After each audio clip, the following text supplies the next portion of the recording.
If you live in an RV long enough, you're going to either learn how to do your own electrical, or you're going to learn real quickly how to Google, why did that spark? This is my go-to electrical multi. This 400 clamp right here means that you don't have to break the circuit. You just clamp around the wire, it measures the current, it means no disconnecting, you don't have to rewire it. It's perfect for your troubleshooting and RV troubleshooting, make sure you have volts going through.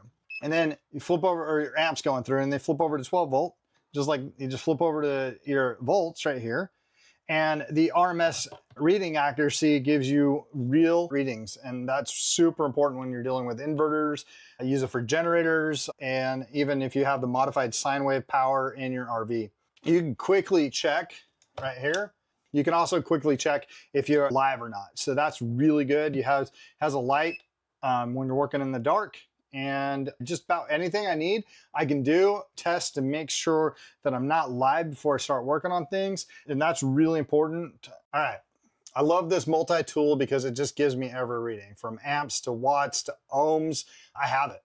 And it has a backlit so they're easy to read. And there's more things on here than I actually know what to do with, because I'm just I'm just a weekend warrior. But for me, my use case is I make sure that the wire is not hot, or I'm tracing where the breaks in the line. So it definitely has helped me fix my solar many times. So this is a must-have inside of anybody's home or RV kit if you're going to be doing your own electrical work, because at some point when you're living in an RV, you're going to be like, why did that go out?